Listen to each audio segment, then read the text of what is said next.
Hello YouTube and welcome back to the channel outside the target demographic. Today I'm going to be doing a modification to my side panel here to try and keep my legs a little less baking on 80 and 90 degree days. So let's get started. So this is my 1997 Honda ST1100. That is the wife's scooter. It is not mine. Repeat with me. That is not my scooter. It is the wife's. What we're going to be doing is I have right over here an old sheet of the up in the windshield solar reflector, and I'm hoping that I'll be able to, yeah, that should work quite nicely, cover the majority of this side panel on the inside with this material, and that should reject some of the heat and help keep my legs a little cooler. Today was a high of like 80, 82, and even at highway speeds, I felt a lot of heat right here. You have the cowling of the motorcycle protecting your legs. The air is going around you. And then from the engine, and the gas tank is actually under the seat on this guy. It helps keep the colossal 630-pound frame a little lower center of gravity. But pretty simple to get to. Let's pop it open and see what we got. On the saddlebags, the same key that works in the ignition is going to release this guy. So you'll undo that. Roll this back and lift it up out. I already did the other side, as you can see. So that's released. On the left side is going to be the key.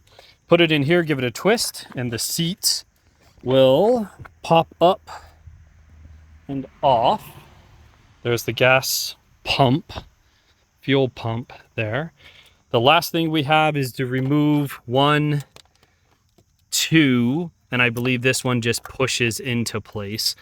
So let me go ahead and take this panel off and I'll cut back to you guys. So we have the side panel. This is the screw that I removed here. We have 1, 2 rubber grommet that's going to hold 1, 2 of the, we'll call it a tooth in place. I guess there should have been a third one. Is there a third one? There's a third one. There is eins, zwei, dry. So 1, 2, 3. That's German, by the way, right there. Tip for the video. Originally, this was just a bolt like this that had a Phillips head. That Phillips head rusted. It was like a size 4 Phillips, which I don't carry with me. So if you can find one, take the, remove this, take it into a Ace Hardware or Lowe's or Home Depot, whatever you have.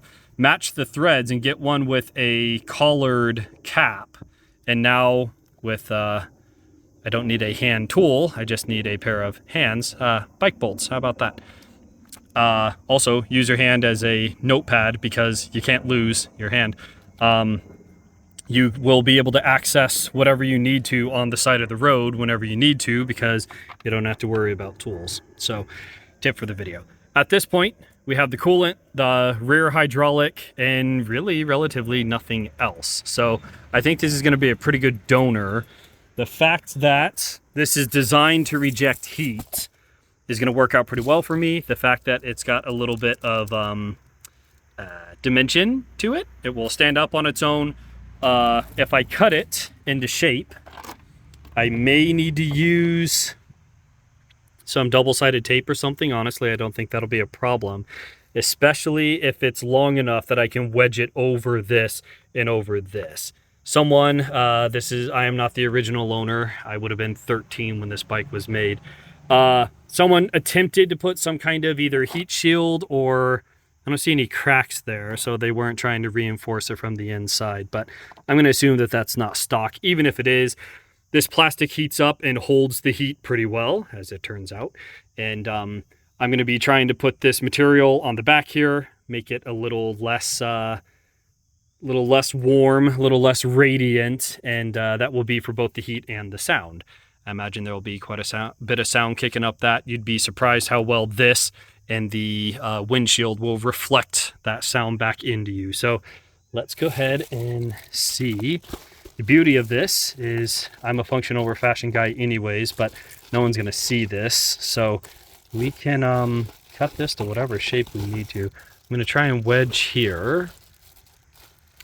Maybe put a hole through where the screw goes, the bolt goes, and that's going to cover the majority of it. So let's go ahead and cut that material down.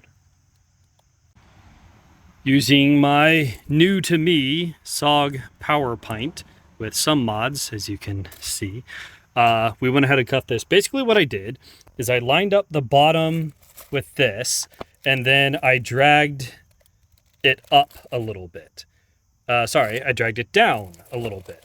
I cut along the edge here, and now when I line this back up, the portion that I cut is now underneath the panel. So I need to cut a little bit here and a little bit here, so it's less obvious from the outside. And we don't want to restrict airflow. 1100 cc engine. It does have a radiator right there, but it does make power. It does make heat, and the more airflow we have running through it, with the large air intake on the front and all, is beneficial. So we don't want to restrict the airflow, but we do want to try cutting out the heat. So let me go ahead and cut this portion here and cut back. So cut a little wider than I needed to, but whatever. At this point, the beauty of this is the other side is going to be essentially the same, right? So I can just lay this down. I can put this back here and just use this as a stencil, or I can, instead of using a negative, I can use the positive of using the other side, whichever way you want to go about it. But that should work quite nicely. Let's go ahead and put this side back into place and see what it looks like from the outside. Not bad. Made some cuts where I needed to. I misaligned the hole here, and I had a little bit overhanging here. I'm going to leave this one in, and that's going to be the reminder to me that I do or don't have the material in place. Kind of looks like a gold tooth, if I'm being honest, but that will be my reminder. It is currently the beginning of September. It will soon be not the beginning of September, and I don't think we're supposed to have any more above 80-degree days here in Ohio. Proof that there is a God, and Ohio is habitable to humans. So that'll be my reminder. As it starts getting cooler, I can take this material out and gain that heating function back. So let's go ahead, do the other side. The material is behind both of them, and we'll take it for a ride and see what difference it makes. All right, so we just got back from a trip, and I will say this side I did not have the heat shield on. The other side I did. Well, let's do it now.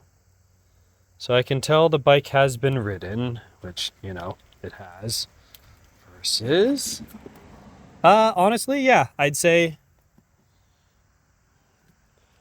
it's a very slight difference, but today was only 70 degrees, not 85 like we've been having. So I think it makes enough of a difference. This morning, I'll say, I think it was 48 degrees, which is hashtag finally decent weather in my book.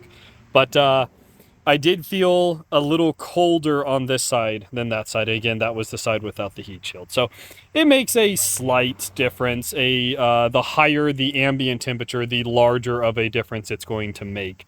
But simple enough, cheap enough, and may be able to help some of you ST1100 riders out there, if not other long distance riders where the temperature may or may not affect you more or less. So that's all we have. As always, this is outside the target demographic. I appreciate you guys stopping by.